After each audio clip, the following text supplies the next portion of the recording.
আসসালামু আলাইকুম ভিউয়ার্স, কেমন আছেন? আশা করছি ভালো আছেন। আমি আজকে কথা বলবো সিঙ্গাপুর নিয়ে। নরমালি সিঙ্গাপুরে যখন আমরা ভিসা করতে যাই খুবই বিড়ম্বনায় পড়ি। অনেকেই আছেন যারা জানেন না কোথা থেকে করবেন। আমি কিন্তু একটা কথা বলে দিই যে সিঙ্গাপুরে আপনি যদি ভিসা করতে চান অবশ্যই আপনাকে অথরের এজেন্ট থেকে করতে হয়, কারণ নরমালি আপনি নিজে জমা দিতে পারবেন না। সিঙ্গাপুর ভিসা করার জন্য আপনার পাসপোর্ট লাগবে 6 মাস বা 7 মাস মেয়াদের। আপনার 2 কপি ছবি লাগবে, ম্যাট প্রিন্ট। অ্যান্ড আপনার বিদ্যুৎ বিলের কপি লাগবে, আপনার ভোটার আইডি কার্ড লাগবে, আপনার bank statement, bank solvency, minimum 1 lakh, 2 lakh, 5 lakh যা দেখাতে পারেন, মিনিমাম 1 লাখ পার পার্সন যে কজন যান।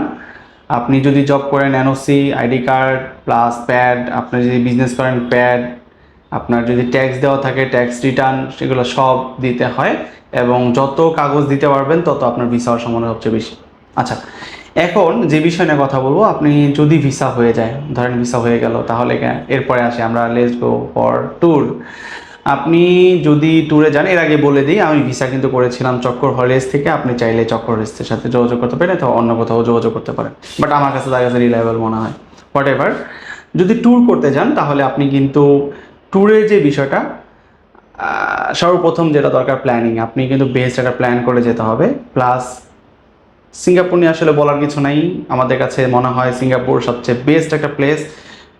সব মানে গুছানো, মানে আপনি দেশটা কিন্তু অনেক ছোট। আপনি যদি ধরেন বাংলাদেশের ঢাকার সমান, আমি যদি ভুল না করি, বাট আপনি এতটা সুন্দরভাবে গুছানো, আপনি অকল্পনীয়।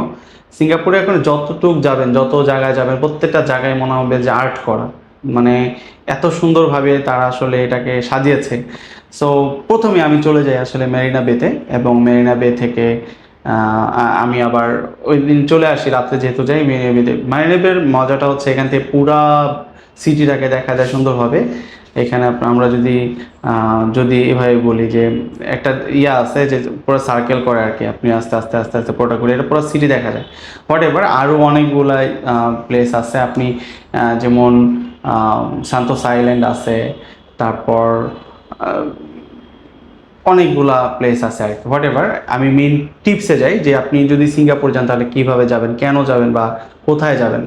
প্রথমত হচ্ছে আপনি মাথায় রাখবেন সিঙ্গাপুর কিন্তু খুবই এক্সপেন্সিভ একটা কান্ট্রি। সো আপনাকে বাংলাদেশ থেকে চুজ করে যেতে হবে আমি কোথায় থাকবো, কোথায় যাব। কারণ আপনি যদি চুজ করে না যান তাহলে খুবই বিড়ম্বনায় পড়বেন।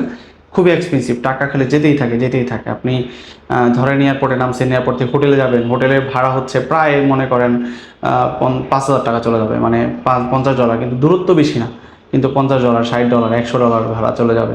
উবার আছে, সো উবার ইউজ করতে পারেন। তো আমি বলবো যে আপনি বাংলাদেশ থেকেই চুজ করে যাবেন, কীভাবে যাবেন। আর প্রথমত সিম কার্ড নিয়ে নেবেন, আর এয়ারপোর্টে নেমেই, এবং সিম কার্ডের সাথে এমআরটি কার্ড পাওয়া যায়, মানে আপনি সিমটা উঠে মোবাইলে লাগাবেন, আর যেই কার্ডটা থাকবে এটা হচ্ছে একটা এমআরটি পাস। সো এটা ইউজ করলে সবচেয়ে সাশ্রয়ী। কি পুরা সিঙ্গাপুর মানে মেট্রোতে ভরপুর এবং বাসে ভরপুর, এবং বাসের ভাড়া ইয়ের ভাড়া মাত্র $2, $3। সর্বোচ্চ ভাড়া পাইছিলাম আমি $5 মনে হয়, আমি যদি ভুল না করি। আমি বগিজ থেকে উঠেছিলাম, এয়ারপোর্ট পর্যন্ত গেছিলাম প্রায় 1 ঘন্টার মতন। আমার কাছে $5 মতো নিয়েছিল। হোয়াট এভার, ওটা আমার কাছে অনেক কম লেগেছে। বাকি আপনি যখন ঘোরাফেরা করবেন এমআরটি অথবা বাস, এক কার্ডেই সব জায়গায় ঘোরা যায়, কোনো প্রবলেম। আমাদের বাংলাদেশের র্যাপিড পাসের মতন চিন্তা করেন। হোয়াট এভার, আপনাকে অবশ্যই এটা এমআরটি র্যাপিড পাস ছাড়া ভুলেও ঢুকবেন না, মানে এয়ারপোর্ট থেকে কিনে তারপরে বের হবেন। আইদার আপনি প্রত্যেকটা জায়গায় গেলেও পাবেন, এবং স্টেশনে গেলেও আপনি অনেক জায়গায় বিক্রি করে, মানে তারাই সেল করে। হোয়াট এভার, এখন আসি এরপরে হচ্ছে এটা ফার্স্ট পার্ট। অ্যান্ড হচ্ছে আপনি দ্বিতীয়ত প্ল্যানিং অনুযায়ী আপনি হোটেলটা বাংলাদেশে বুক করে যাবেন, এটা মাস্ট এয়ারপোর্টে দেখতে চায়। যদিও ইমিগ্রেশন মানে আপনাকে কেউ জিজ্ঞেস করবে না, কিন্তু তারা ফলো আপ করে। সো আপনাকে অবশ্যই এটা মাথায় রাখতে হবে, এবং আইটির দিক থেকে কিন্তু সিঙ্গাপুর খুবই ফাস্ট। সো আপনাকে অবশ্যই এই হোটেল যেটা নাম দিবেন যে আমি হোটেলে থাকবো, ওই হোটেলেই থাকতে হবে। আপনি যদি ভিন্ন জায়গায় থাকার জন্য প্ল্যান করে যান, আপনি কিন্তু এয়ারপোর্ট থেকে ব্যাগ দিতে পারেন। তো আপনি যখন গেলেন আপনি এটা করে গেলেন, ওকে ফাইন। আর হচ্ছে হোটেলটা প্রাইস অনেক হাই। আপনি যদি 3 দিন থাকতে চান, পার ডে আপনার, যদি আপনি একদম হোস্টেলে থাকবো সোলো ট্রিপার হন, তাহলে আপনাকে পার ডে 3,000 টাকার মতো গুনতে হবে। আর আপনি যদি একটা রুম নিতে চান, পার ডে 5 থেকে 7 হাজার টাকার মতো গুনতে হবে। সো আপনি বুঝতেই পারতেছেন কত এক্সপেন্সিভ। তবে 10,000 টাকা পার ডে রুম হইলে আপনি ফ্যামিলি সহ থাকতে পারবেন, 2 জন 3 জন থাকতে পারবেন। তো আপনি এটা বাংলাদেশ থেকে এভাবে যেতে পারেন। আর আরেকটা বিষয় হচ্ছে আপনি খাবারের যে বিষয়টা, মানে বাংলাদেশি খাবার বা হালাল ফুডটা আমরা খুঁজি, হালাল ফুডের জন্য কিন্তু মোস্তফা মার্ট এটা খুবই বেস্ট। মোস্তফা মার্টের আশেপাশে আর কি, মোস্তফা মার্টের সামনেই বাঙালি হোটেল, এবং বাঙালি অনেকগুলো হোটেল আছে, এবং ওইখানে লোকাল এরিয়ার মানুষ, বাঙালি অনেক মানুষ, আপনি মেলে মনে হয় বাংলাদেশে আসি, সাথে বাংলায় কথা বলতেছে, আড্ডা দিতেছে, সময় কাটাচ্ছে।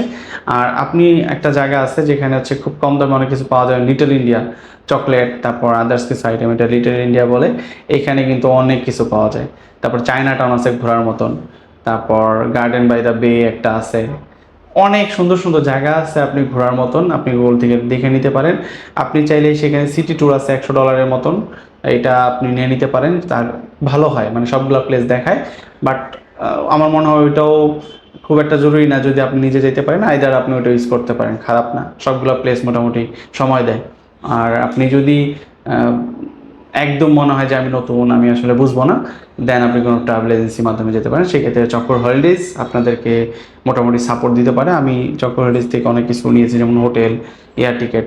আপনি পার্ট বাই পার্টও নিতে পারবেন, পুরো ফুল প্যাকেজ নেওয়া জরুরি না, হোটেল, এয়ার টিকেট, তারপর হচ্ছে ভিসাটা করে নিলেন, এগুলো নিতে পারবেন হোয়াট এভার।